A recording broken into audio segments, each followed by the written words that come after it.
The best ever. I'm the most brutal and efficient, most ruthless champion there's ever been. No one can stop it. I'm the best Made that music. Damn, son, where'd you find this? Let's get ready to All step for man. One giant leap for mankind. Welcome to the Walden Podcast, where we talk about entrepreneurship, the great outdoors, and most importantly, living a life with intention. Today, I've got Jess Warner, professional photographer, professional videographer, and also an R3 coordinator for the Turkey Foundation. Is that what you said? Or by whom? Yeah, for the National Wild Turkey Federation, NWTF. The National Wild Turkey Federation. I've never heard of that until now. So, Yeah, tell me all the things. yeah. As far as NWTF or as far as like photography or like all the things like The National Turkey Federation. I want to hear all about this. yeah. So the NWTF was formed in 1973 under the mission of the conservation of the wild turkey and the preservation of our hunting heritage. So with the latter half of that is my role. So I'm an R3 coordinator for the NWTF. R3, for folks that don't know, it's kind of depending on where you are, can be kind of a controversial title, but it's recruitment, retention, and reactivation of new hunters. So basically, my job is to find ways not only to get new folks into the outdoors, but also finding ways to help utilize funds derived from the Pittman-Robertson Act, which is a 11%, 10 or 11% excise tax, depending on which item you're buying. Excise tax placed on outdoor goods, certain outdoor goods that are all put into funding to help conserve wildlife through the WSFR Act, the Wildlife and Sportfish Restoration Act, or fund rather, not act. Interesting. So, what are some examples of outdoor products that I could buy that I'm getting taxed to help fund this? The two biggest ones are firearms and ammunition. Guns and ammo, and a lot of hunting goods. So this act has been around for a long time. So not all hunting goods fall under Pittman-Robertson, like especially some of the more modern stuff, like range finders and whatnot, they don't fall under that. But some of the stuff that was around back then, namely firearms and ammunition, help is where that funding comes from. All that funding goes to the through the federal government, and then it's distributed to the states based on their licensed hunter numbers. Great. So you more or less run a get out to hunt campaign. In a way, yeah. Okay. Hunting. I don't really do a lot of fishing stuff. That's actually a separate act. Through Dingle Johnson. So anything that's fishing tackle, boat fuels, more marine stuff. But I don't handle anything with DJ. A lot of times we'll shorthand it to DJ for Dingle Johnson and PR for Pittman-Robertson. Okay. So, and seriously, it's like a get out to hunt campaign. I mean, are you going out and doing community outreach or doing podcasts like this? I mean, how are you exciting the young people to get out and go do it? Yeah. So we have so many really cool programs. So within NWTF, we do outreach events. So hunting events, some fishing events, depending on what chapter you're talking to. But we have programs such as Jake's, which is our youth-focused programming. We also have WITO, W-I-T-O, stands for Women in the Outdoors, and we also have the Wheel and Sportsman's program, which is more towards like helping disabled hunters. But a lot of programming, a lot of veterans hunts and whatnot go under that banner. So it's hosting events, it's hosting clinics, webinars, seminars. I recently just started hosting the education outreach component to the Turkey Call All Access podcast. So a little shameless plug there for us on there. Great. I just started hosting those podcasts as well. And with my job, so for the past 3 years, I was in Arizona. I was in Arizona a lot longer than that, but for the past 3 years in Arizona, I was the state coordinator for down there. So working hand in hand with the Arizona Game and Fish Department with their outreach programs by the Outdoor Skills Network. And then just a handful of months ago, NWTF created a new position in the Northeast where instead of looking at R3 from a state-centric perspective, we're now looking at it more of a regional perspective. So I help coordinate and facilitate conversations about R3 from Maine to Virginia, and I do pick up as far west as Ohio and Kentucky as well. So I oversee 15 states, which it's a huge chunk of land. So I put Right. about 10,000 miles on my truck in the last month and a half ish. Let's So go. I see a lot of windshield time. Yeah. Fun. Pounding the pavement. So did I hear you correctly? I mean, you're in New York, is that right? Yes, sir. New York State, or anytime I hear New York, I just think the city. Where are you really? I'm way up north. Not as far north as you can get, but I'm getting there. I'm up by Watertown, Okay. which is we're just a handful of miles from the Canadian border up here. I think I'm roughly 7 hours north of New York City. I got to go kind of a maze of roads to get down to New York City, over Albany, and then down the north way to get down into the past the Catskills and all that kind of stuff. And Yeah. so I'm in You're northern New closer York. to Toronto than you are the city, really.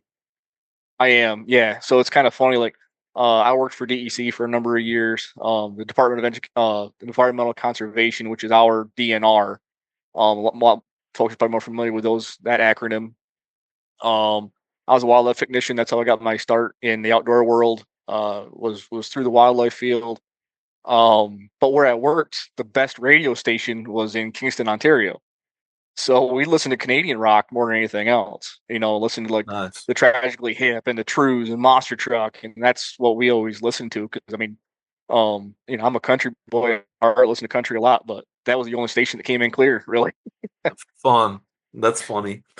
So you're driving around 15 different states. I mean, what percentage are you actually traveling? Is it 50-50 or 60-40 you're on the road? What does that really look like? Well, now that turkey season is over, it's slowed down a lot. Like right now, I'm only on the road about a couple days a month. When I first came back to New York from Arizona, I came back right at the start of turkey season. So that's why I did so many miles right off the get-go.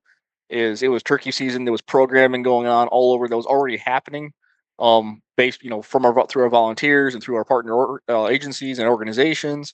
So it's just a lot of miles covering.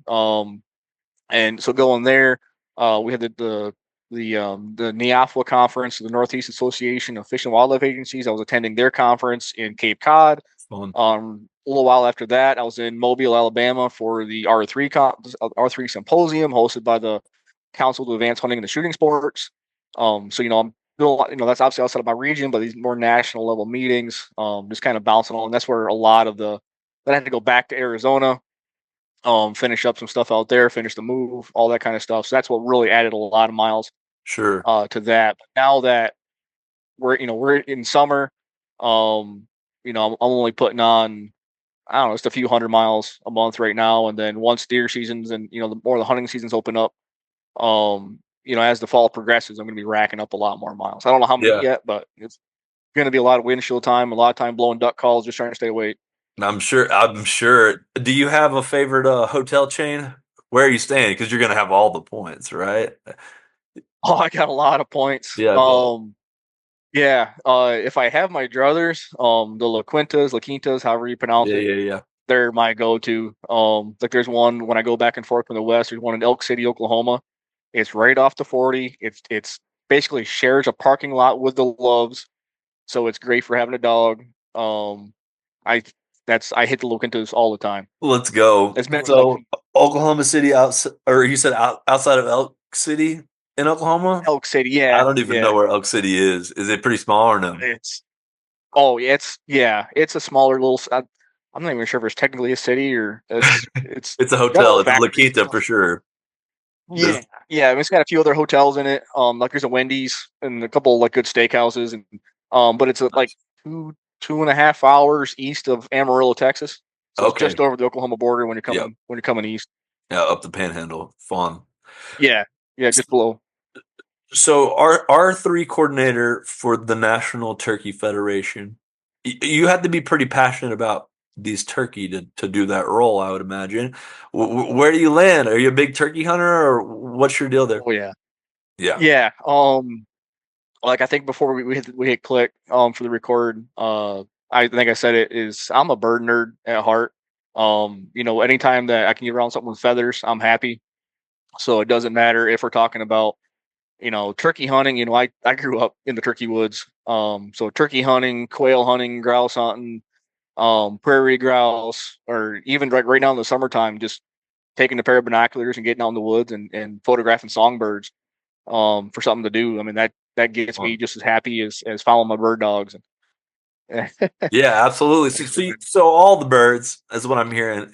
All If you had birds. to Yep. rank them, what is the ranking of, and specifically for hunting? Oh man, you had to ask that question. Oh, yeah. That's a question I'm not really sure of, because it's so the cool thing is this fall's going to be the real bear. So I got really into the upland hunting when I moved west. I was before I moved west, before when I was still living in New York. It was turkeys in the springtime and ducks in the fall, ducks and geese in the fall. And that was always nice because they're two different seasons. I don't really fall turkey hunt. Um, sorry, here comes my Brittany coming in full blast. What are you doing, buddy? There we go. Good boy. Yeah, he's a 1-year-old little terror. He's the ginger demon, we call him. Let's go. But The gin. yeah. So yeah, the ginge. Mr. Monty just turned a year. April 30th was his birthday, so he's been a year for a couple of months now. Really? But yeah, Gin is April 3rd, I think. My dog, my male, he's one too. Funny. yeah, I think that's just like that peak time to get your puppies. Right around turkey season. Yeah, seems to be really good for them. And but yeah, it was always nice back then. Because I could chase springs and the turkeys in the spring and ducks and geese in the fall, and there was never any real competition. But then I got really into the upland hunting, and there still wasn't competition because there's not a lot of water in Arizona. I mean, there's better duck hunting than you think there is, but I just got to the point where I'm chasing quail. It's I got Tell hooked me up about with some goose really hunting good guys. in northern New York. I mean, you're getting the first shot at them, really. You would think. Oh yeah, I had spots. So I went to college at Paul Smith, which is a small college in the northern Adirondacks, just outside of Saranac Lake. If you know Lake Placid, like from the Olympics, it's like an hour down the road. Okay. But yeah, so we used to hunt the northern Adirondacks and kind of not really the St. Lawrence Valley, but just kind of east of that. We used to watch the geese come over the border and then shoot them. So you'd watch them come over the border.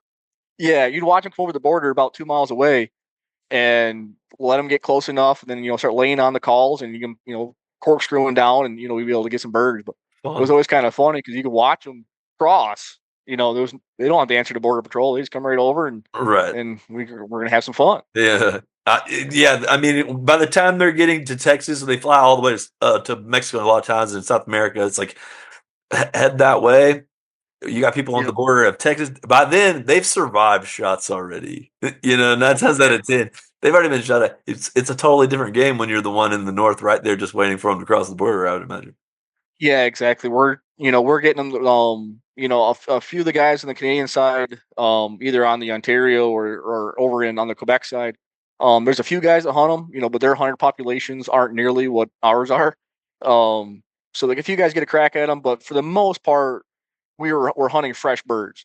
So they come over and they be green as spring grass, and we'd have our way with them. Yeah, I'm sure. And by the time they hunt them in Arizona, or even just once birds have been around, even they've been around here for a couple of weeks, you can tell when the birds are getting stale. They just the same old doesn't work anymore. You have to pull a few tricks out of your bag for your decoy spreads, and you got to adjust your calling sequences, and it's just not as easy as it was, at the beginning of the season when everybody was fresh.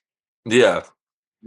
So you've told me we talked a little bit about the R3 coordinator. That's not your only job, right? You're doing some professional photography for professional videography. Let's go into that. I mean, first things first, what kind of gear are you running? Camera and lens. Yeah, I could go that gentle. I'm a Sony guy. I'm assuming that's where we want to go. Was talking about the specs, and I turned into a Sony shooter a few years ago. I ran Nikon for a little while, just real low level stuff when I was just starting out. Wound up having my Nikon stolen out of my truck. Got home late, Got lazy. I was tired. Just wanted to sleep. Didn't lock the Came door. out to a smashed window and gear stuff. My gear was gone. So So still got the RIP insurance to money turned Nikon. around. Yeah, there goes the Nikon. And that was right when the mirrorless first started coming around. I was shooting DSLRs and I had the insurance money and do I want to get the same old, or I want to try something new? So I jumped on I dove in and jumped on the mirrorless wagon with the Sonys. My most recent one, I'm just shooting the plain Jane Sony Alpha 7 III. Not one of the R series, not an S series, just a plain 7 III. Absolutely love it. I won't go back to a DSLR.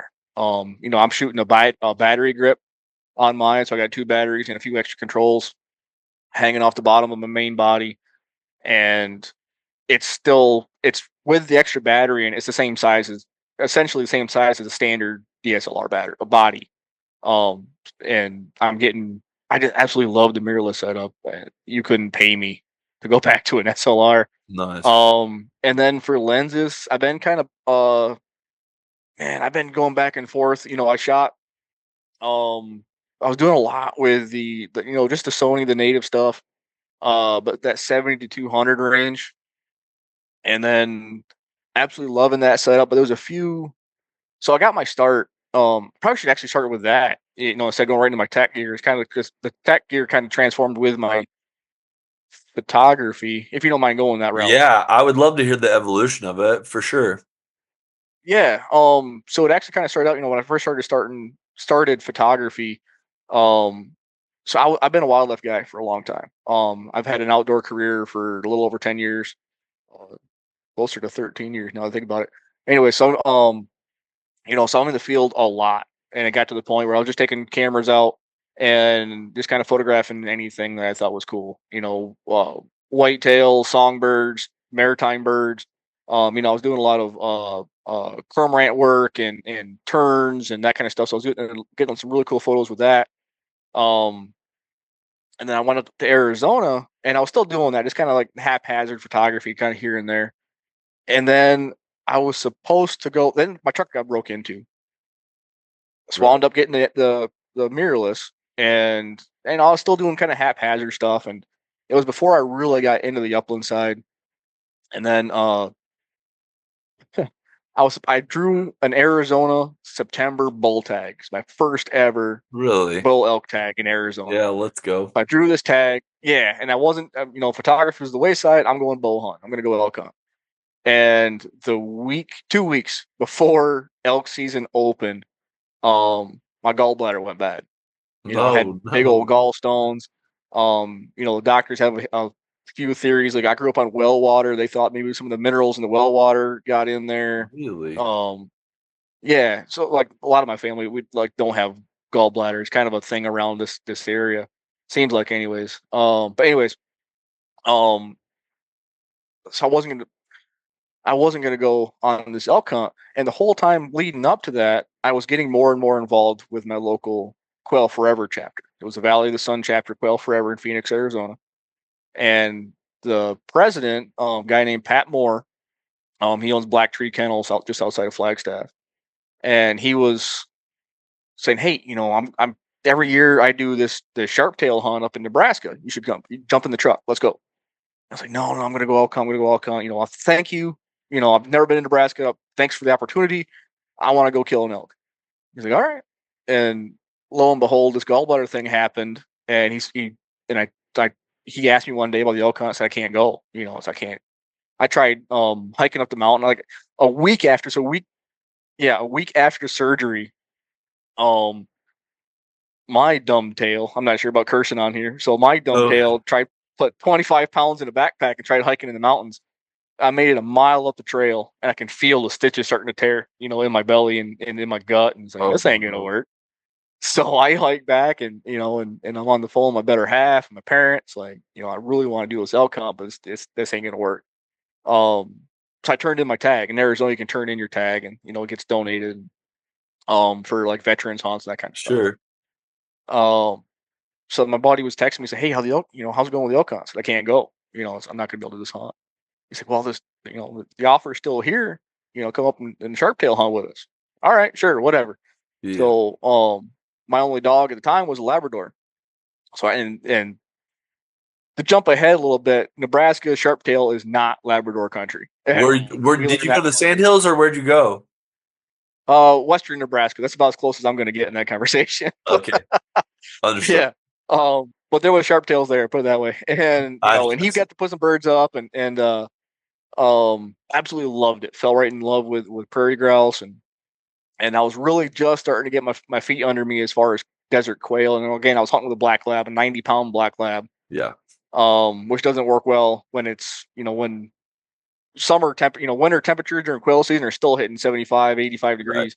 Right. Sometimes a little bit hotter. So you're only getting like 45-minute hunts, especially with that big lab. He absolutely loves it. Like, when I got him, trained him up for waterfowl and moved to Arizona when he was a year and a half old. So that's pretty much all he's ever known is upland hunt. Wow. Sorry, I think my better half had just got home or getting home. I got 3 dogs right now. I still got that lab, a Brittany, and we have a pug. And the pug is the mouthiest out of all 3 of them. I swear I'm going to turn him into a bird dog. That's so anyways, one of those hunt, absolutely loved it. Next year rolls around and it's like, hey, we're going to go back to Nebraska. You're more welcome to jump out of the truck. Yeah, hell yeah, I'm going to go. But this time I was like, I'm going to bring my camera. I just want to bring a camera, document it. It's growing up. We never took a lot of photos. So me kind of, doing the haphazard photography, I kind of want to get more into that. And it just turned into, I had so much fun sitting, 30 to 100 yards behind everybody, seeing the hunt through the viewfinder and kind of getting to live it through the bird dog's eyes and getting to live it through the hunter's eyes. That it just kind of, honestly, man, it kicked a spark in me. Like it gave this whole new perspective, where I just appreciated the hunt that much more. And, and especially when you get done with the hunt and you get back to camp, back to the hotel, and you're just downloading photos on your laptop and everybody's just crowding around you. Like, yeah, that's really cool. And then it just, I got these guys saying, hey, you're kind of getting a feel for it. You're getting an eye for it. And just one thing led to another and trip after trip after trip, and then hunt, carrying a camera, hunting around in Arizona. And it just lit that spark to where it got to the point where I kind of prefer carrying there's no kind. I prefer carrying the camera over the shotgun. If somebody else is there with a shotgun, I'm going to grab a camera almost every time.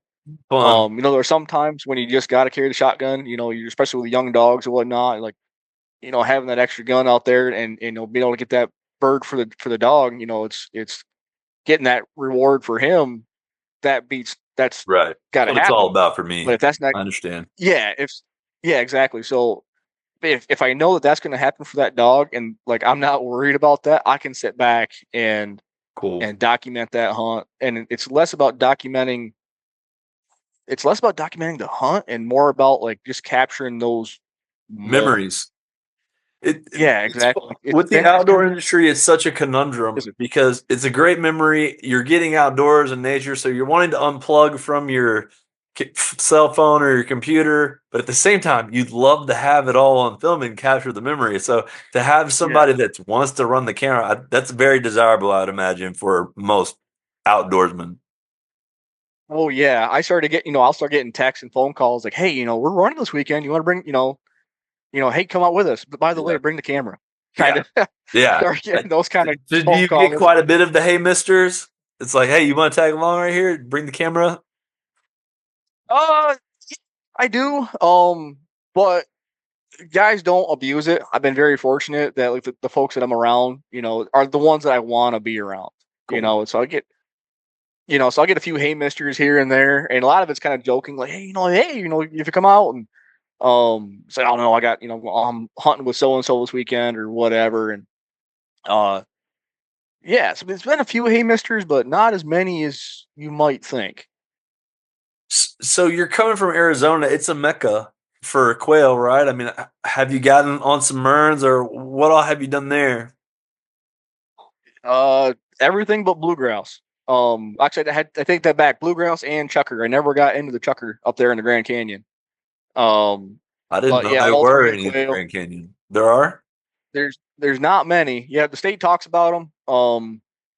There's not many, and it's a walk up hunt. It's not a hunt for dogs. You're gonna Right. kill a dog if you get down in there. Right. A few guys will do it, but yeah, like Arizona has so cool opportunities, and yeah, the quail, especially the gambles, they were our bread and butter. Fun. And then in the fall, make a lot of runs down southeast Arizona, start getting into the scalies.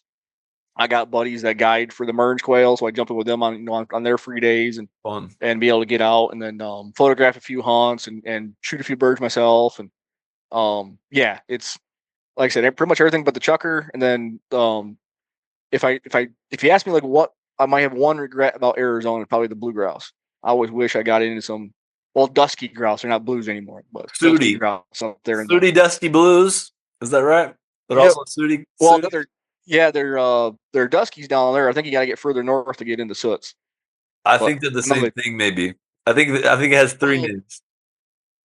Well, they were called blues for a long time. That was kind Right. of like a overall term, and then they split them into the duskies and the sooties. But a lot of folks still call them. There's two. Like you drive over to New Mexico and Texas, they still call scalies. It's one blue quail. Yes. quail. Everyone here in Montana just calls them mountain grouse. Yeah. It checks all the boxes. They're like, did you find it on a Yep. mountain? Thank you, then. It's a mountain grouse. Yep. Yeah. Well, that's like up here. Like we have a smattering of spruce grouse up east of here. So like there's a few places like the northern Adirondacks you really got to watch it because we have a lot of roughies around, or not a lot, but we got roughies around here. And then Cool. you get up high enough, you get back into the spruce grouse. Cool. And spurs, I think in here in Montana, maybe they call the spurs the Franklin's grouse. They're the only ones that call I think it. I know what you're talking grouse. about, but I don't have enough expertise to I really know. weigh in on I need to Google it. That's the reality. I need to quadruple check, but that sounds right though. Cool. So let's jump back towards videography for a second. Are you doing video on the Sony? Yeah, the little bit I do. So that's one thing that I do way more stills than I do photo. But when I do photos or videos, yeah, I just run them on the same body. I kind of look at my photography like a lot of folks look at their favorite deer rifle or their favorite quail gun, or you see a few folks that run different bodies and they're great with them. Having those specialist tactics. But I've always been kind of I carry one shotgun, I got one deer rifle, I got one body. Understood. I know it very well. And I run the same thing for everything. It might So are you it might not be the self-taught? best at everything. Oh yeah. So Yep. tell me about that. Is it YouTube University? Is it books? Is it all of the above? I mean, how have you gone from point A to point B, really? Man, a lot of YouTube. Yeah, it's I took a photography class in high school. I took a semester of that. That was back in the film days. Like we had our own dark room and all that. I think we spent half a semester talking digital. And we're talking, back in the late 2000s. And then, small high school, like small, like I think my graduating class was like 80 people. It's bigger than some places and small compared to others. Like I was in Arizona talking to folks that had like thousands in their graduating class. But anyways, yeah, when I picked it up and it really started, finally took it off auto and started putting on that manual mode. A lot of it was self-taught, just just seeing, oh, hey, I wonder what this does. Figuring that out, and then if I had a specific question or I just couldn't figure something out, yeah, YouTube University. Yeah. Yeah, just a lot of hours watching content and Sure. blogs, and I do a lot of reading, and I never got really into photography books, but a lot of like the photography blogs and whatnot, anything I could find, reviews, any kind of digital content that I could find and consume. I did it. Yeah. I mean that's the future we're living in these days. I'm a product of YouTube University 110%. And I'm actually, it's a problem for me to just any rabbit hole I so choose I can spend 50 hours, pretty quick, pretty easily. in research. Yep. Oh, I know, like driving down the road, like so every night, me and my better half, we go take a drive. We'll take our dog swimming, go look for deer, we'll do whatever, then go get ice cream cone, whatever. I just like driving around in the afternoons and in the evenings. It's a great way to get just random photos, deer, turkeys, songbirds, whatever. And so we're always just chit chatting in the truck, and she'll ask me something or I'll say something, and she'll kind of look at me like, which Wikipedia rabbit hole were you down when you learned that? Right. Like, Right. just rabbit hole after there's so much to consume out there.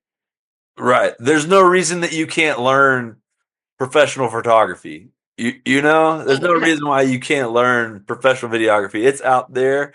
Let's talk about the transition from amateur to professional. And really, that's only defined by one thing, right?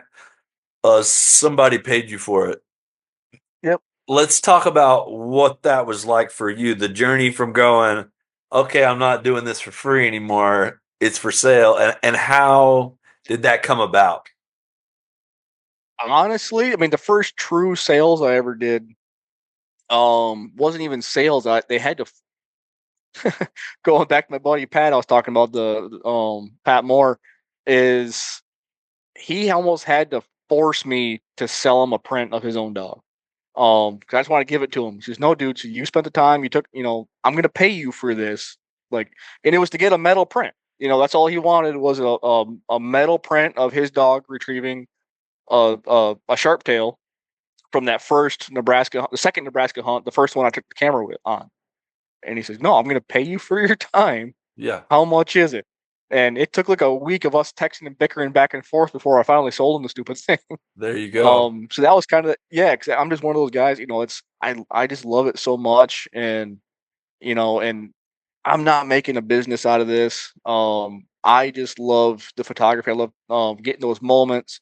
That was kind of my start, but I have kind of gotten to that point where like I'm probably just like every other photographer out there. I'm not real good about selling myself. You go to my Instagram. I don't do these long captions and whatnot. I just want to share a photo. Hopefully, folks like it, and that's the way we go. I get it. But yeah, and people do though. I mean, you have 1,500 people that are faithful subscribers, so really, they do love it. Oh yeah, and it's always kind of fun because I'll like especially when I was first started diving into it, and I started thinking about it as a potential side hustle, side business of doing photography. And I was like, man, the likes just aren't there. I got down that rabbit hole, and and photography is not about the likes. And I had to, I knew that, but I still had that little, was it the dopamine or whatever it is? You get that little rush when that little red heart shows up, and yeah, of course, yeah. And I chased that. There was a couple of months where I'll admit I got it kind of after that, and then it's like, what am I doing? Like, especially I'd be driving on, and be talking to people, especially folks I hadn't seen in a long time, and and I started hearing the conversations, or the quotes like, "Hey, I love what you're doing," or "I saw this photo and it was so good," or "How'd you get this photo and what was your angle?" And I'll talk to photography buddies and like, "Hey, what were your settings?" And I would think back, say, "Man, I don't remember the likes, but it's not about the likes. Folks are still seeing it." But then who cares if they do that little double tap? As long as folks are seeing it, as long as folks are enjoying it, as long as I'm enjoying it, that's the most important. Right. As long as I enjoy. Is it still fun to me? Do I want to post it? Am I happy about posting it? If I am, then I'm going to do that. I agree. Exactly. Yeah. And that's where I'm at right now. Like, I don't go out of my way, finding business. It seems to find me. Like I've had folks, I've been published, a lot of digital stuff. I had one of my buddies redoing his outfitting business website. He asked me, he said, "Hey, can we, come down?" I spent 5 different trips driving down to southern Arizona just to photograph, following his clients around, just photographing Merns hunts and scale quail hunts, Gamble's hunts, and photographing all of his dogs. And that was, oh my God, that was such a riot. And so I had to think back, like, yeah, I'm here for a job. I'm here, because I was asking, the money's involved and that kind of stuff. But at the same time, it's like, man, I'm just loving what I'm like. Yeah, it's not a bad job. It's not a bad job at all. No, and absolutely loving it. and I've been published a few times in different magazines, and with our NWTF stuff, I've made it into our magazines and digital, and No. like the first time, like from Quail Forever, they did my first time ever being published, I got 2 full page spreads to go along with an article about a hunt in Arizona. So they weren't like it wasn't like, oh my god, this guy's so good, he needs his own spread. It was directly involved with this other article. But that first time opening that up, like, holy crap, We're like doing this it. is It's phenomenal. actually Yeah, happening. You yeah, know? Yeah. yeah. It's not like You can it's say you're not turning it into a business. The reality is it's already a business. it's already there. Yeah, You yeah. know? Cause I mean, I'll be one of those guys, gets the whole what do they call it, like the imposter syndrome and all that kind of stuff. And Sure. I think it's folks important tell for the you, listeners to yeah, really, I mean, what a way to be. You're just following your passion, and that just so happens to turn into a business. yeah. What a way And to be. one That's thing I exactly like to where how bring you up, want it. Let's talk photography and industry a little bit. Photography. I put an R in it every time, I think. It's because I'm from the South. Uh, you said I'm sure you had role models, right? I mean, you got photographers or early stage amateurs looking at you. Maybe you're looking across the aisle at other photographers. Who might that be? oh man, there's so many just high quality photographers nowadays. Like on the wildlife side, there's a cat out of North Dakota. Seth Owens is his name. I think it's at Stuff Seth Sees. He's an outreach coordinator for Pheasants Forever, but he does some phenomenal photos. Guys like him, Jim McCann, what's that cat out of New York? There's a guy just down south of me. I feel bad. I don't remember his name off the top of my head, but he takes such phenomenal photos. The biggest thing is just getting out there. And one of the things that I loved about this, so through the photography, through the social media stuff, of course, you start comparing yourself to everybody. You Of start seeing course. like there's that cat. Actually, I think he's out of Montana, but the art of bird dogs. I see Yep. his stuff all the time. Yeah, he And does excellent work too. yeah, he puts the art in the art of bird dogs. I love the way he does his backgrounds and his feathering and his blends and then like Chuck Carpenter over there in I think he's in Utah. His use of black and white, and he just gets such exquisite detail. You start comparing yourself to for other photographers. But at the same time, like one of the biggest lessons I learned in photography is, man, it's such a cool community. Like there's almost no ego in the photography side of it. I won't be naive and say there's no ego on the bird dog side of it.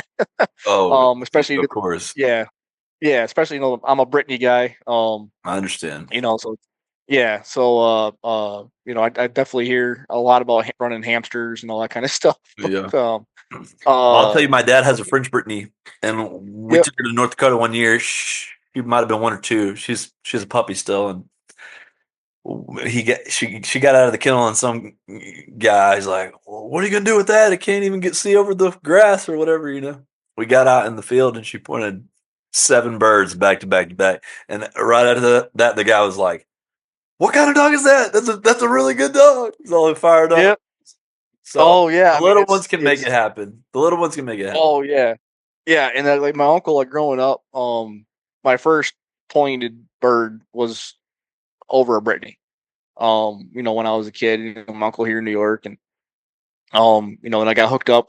Like being a waterfowl guy at first, I got labs, uh, uh, but then so the way it worked out is the guys I got hooked up with and really taught me how to upland hunt in the West. The vast majority of them that I hunt with run Brittany's.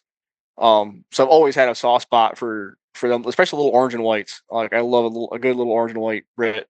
Um, but at the same time, like my buddies GSPs, uh, I think the GSPs though, like as talk about the photography side, I think the GSPs are where I really got my start as in starting to think about good photography. Was specifically photographing German short hairs. especially the different, really playing with all the different color variations and learning that you've got to adjust your settings based on what color and even just what photos work and what don't based on what color dog. Like I got one buddy, my buddy Jim out there in Arizona. He's got an older senior now, German short hair named Josie, and she's got, she's a dark headed female, but she went gray early, so she's got like almost like a raccoon mask I of all noticed. gray, and so it's that dark with that light, and then those dark, just shining eyes that she's got. Like she was kind of the first one. Was like, holy crap! Like, it's really nice to be able to get that eyeball in focus, and especially when at full tilt.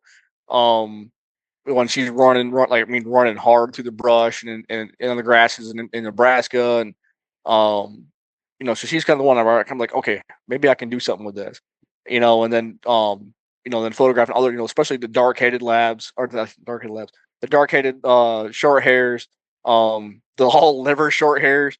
It could be such a bear, and then you get your those dark heads. They have all their flanks are white, Right. and it's such a short, shiny coat that, I mean, man, that plays hell with your camera settings because you're locked onto her head or their head, but then their side is just blown out white.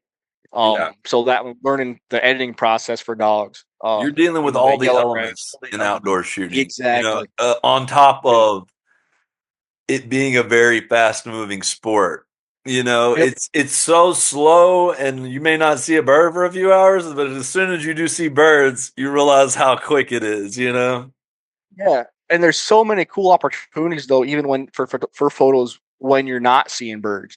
That's one of the other parts I think I love about it is that like I'm active the entire time. Like it's not just kind of trudging, like, oh, following dogs and now we're not getting anything, whatever. Is the photography, it changes the way you view everything. Like you really do live life through the viewfinder. Like even when the camera's away, like I have it against my chest or something, like I still view the world in grids. The rule of thirds, how the light is bouncing off of a leaf, or how the clouds and the angle of the sun is going off of a bluff, or anything along, a metal arc, on a fence post, anything like that. It changes kind of the way you view the world around you. It really, really does. And like you said, and then the settings are different. If you want to get more to that techie side, like so shooting like that metal arc on the fence post, you're dropping those settings way low. You're opening up that app, you're closing down your aperture. You're slowing down that shutter speed. You're trying to get that ISO as low as you can. Trying to get that nice detail, just that cinematic, and then kind of playing with your depth of field and all that. But then, like, upland hunting, like all of a sudden, like, holy crap, there's a whole covey right there. Right. And so all your Game settings on. got to get flipped around. Yeah, he's got to get game on. So all of a sudden, like that, like I shoot a lot of F8 and forget it, or F8 and leave it. I set on there. I might tighten it up to like an F11. But with photography, one thing, the biggest things you can take away if you're just getting into photography, you want to start photographing bird dogs, or just your hunts, and everybody's going to be playing with it and playing with their settings. That's probably the biggest thing I can tell you to do is go play with the stupid settings. Right. The nice part about digital is you're not paying for film. Like Yeah. if you take a bad photo, hit delete. Yeah. Who cares? Take another one. But like if you're trying to photograph dogs on the run or dogs, start running that quicker shutter speed. Like I don't shoot anything lower than 1/800th of a second. I spend a lot of time, 1/1000th or faster. Sometimes up to like 1/1600th of a second. Especially I'm trying to shoot like freeze wings in motion. Especially with a bird like with a rapid wing beat, like you get them Sharpies and they come right up and get that quick wing beat before they lock in. If you're trying to lock that in focus, or like Gamble's quail, they move it. Their wings do the same thing as when it first goes up. Trying to lock that in, but sometimes you can play with it too, and you can slow it back down and get down to like that 1/640. and you get that. And if you can do that, if you can track it right and get that head in perfect focus, and then get that motion blur of the wings when they're coming up, Yeah, let's go. and just really telling the viewer like, hey, this is in This motion. Is moving. It's in. Yeah. It's in motion. Yeah, it's like sometimes like you see folks like there's so many different aspects of this that compare to different type of sports photography. Like playing baseball, like if the baseball's in midair, like it's moving. But I swear, like sometimes you look at photography for like stock cars, like NASCAR, F1, or anything like that, Indy. And you can't tell if the car moving or is it just parked on the track. Right. Sometimes the photo just lock in like that. But if you can get some of that blur in there, like having that F1, having that like that NASCAR kind of driving past, but having that slower shutter speed, so this camera's not getting the time to capture that far, that unfocused data, we'll call it. But you're still on track, you're still following through it, just like you're going to shoot it with a shotgun. So you're on focus with that car that tries passing, you're shooting it, and that car will be nice and crisp, and you get that nice blurred background. Like that motion, like that's what I'm talking about. Is like that's where you can convey to your viewer, because every photograph, whether you mean it to or not, or think about it in the time or not, is every photograph is we're talking as a memory, but that's a memory for you. That's a memory for whomever took it or whoever was there. It's a For story everybody else too. Exactly. Every time for everybody else, like if I post a photo on Instagram taken here in New York. Well, for you, you're in Montana. Like that don't mean nothing to you. It's not your memory, but it's a story I can tell you of that experience that I encountered. Sure. And share those memories and they truly are worth 1,000 words. Oh yeah, and probably more. Truly. So that's some of the technical shooting pieces of the photography game. What about post? What are you doing? What are you using? Are you a conveyor belt at this point, or are you meticulous on a one-off basis once you get them on the computer? I'd like to say I'm doing a one-off. Sometimes they wind up being a batch. But I think I've gotten to the point now where I have the mindset. Like one of the best things I learned was to walk away. So my process when I get home or get back to my laptop, like I'll edit photos like in the middle of a field. Like I just call it data. I call it a data dump. So I get back, SD card comes out of the computer or out of the camera, goes into the computer. Everything goes right on my external hard drive, and we start just get it on there, and then I'll go through. Hopefully with somebody else with me. Whether it's staff or whomever. Somebody sitting beside me, and I'll go through and do a call. And so I use Adobe Lightroom. That's my bread and butter. Some stuff will go to Photoshop, but 95% everything just gets done in Lightroom for me. I'll go through it. So you can assign everything a star rating, and I'd hit everything as a 3. Anything I want to keep, I don't care 1, 2, 4, and 5. If I want to keep it, it's a 3. If I don't want to look at it again, it doesn't get a score at all. So I'll go through and I'll do that call, and I'll figure out which ones I want to keep. I like having somebody else off to my side because I get to the point where I overjudge my photos.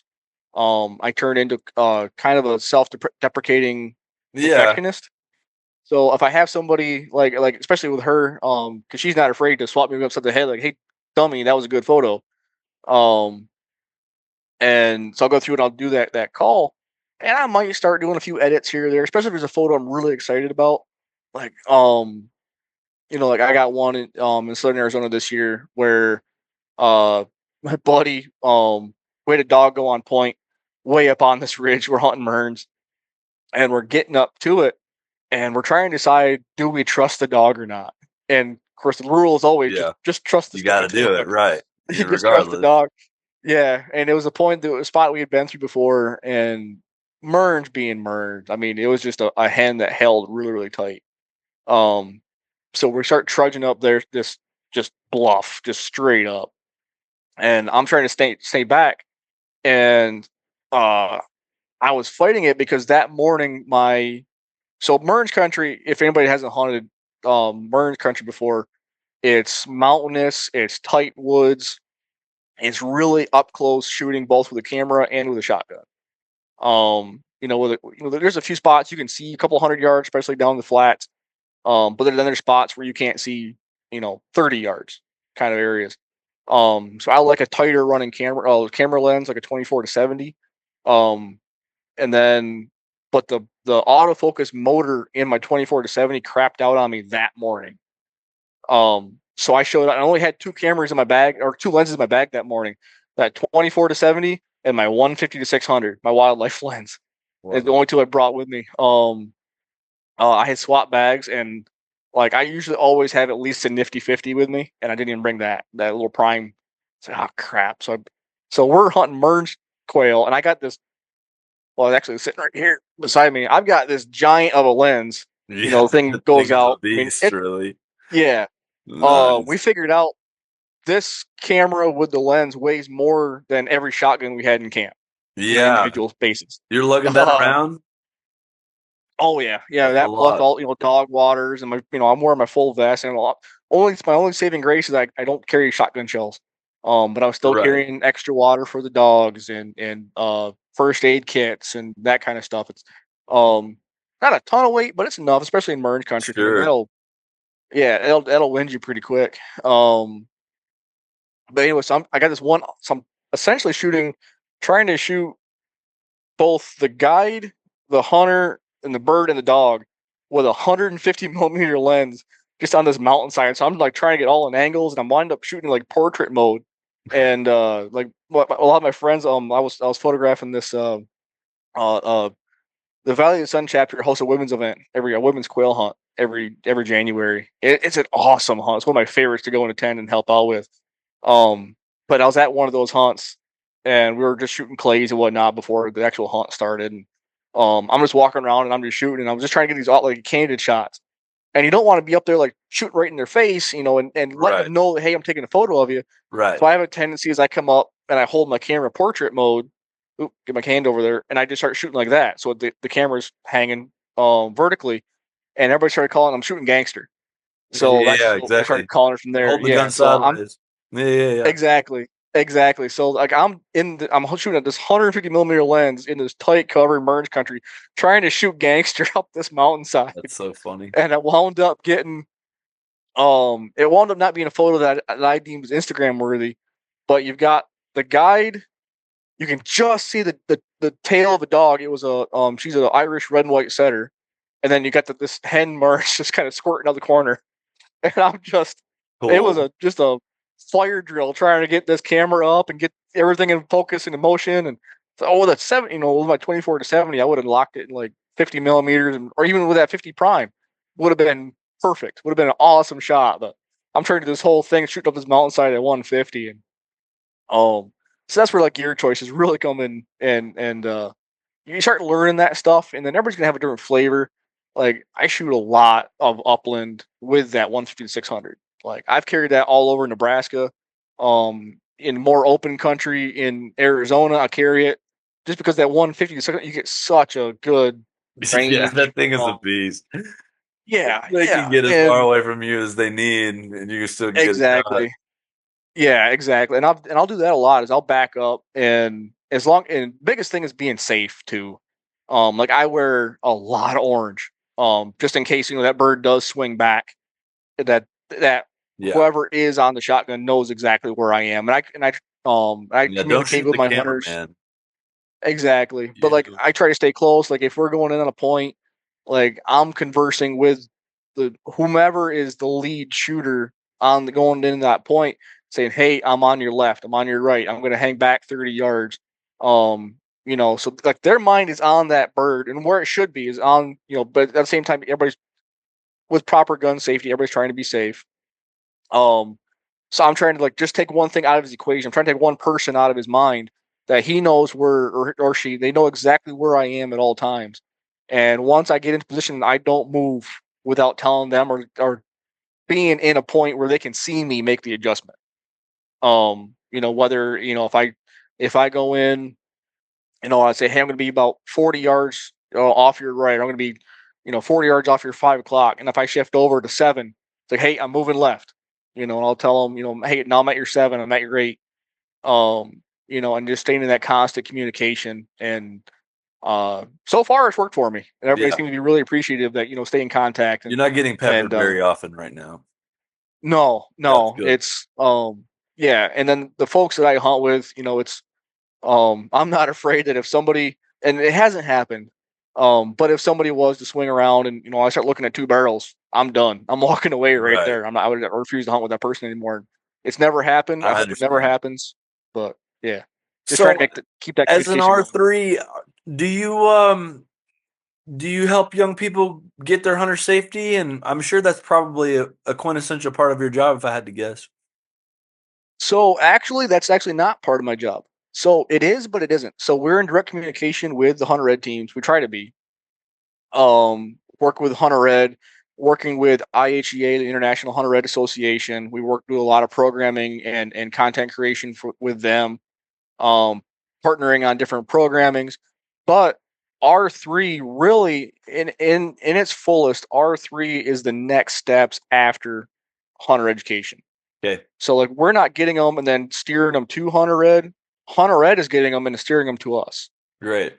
Is kind of where that next step. So you help them get their first hunt under their belt. Maybe? Exactly. Nice. Yep. If it's not their first hunt, we help them out with equipment choices.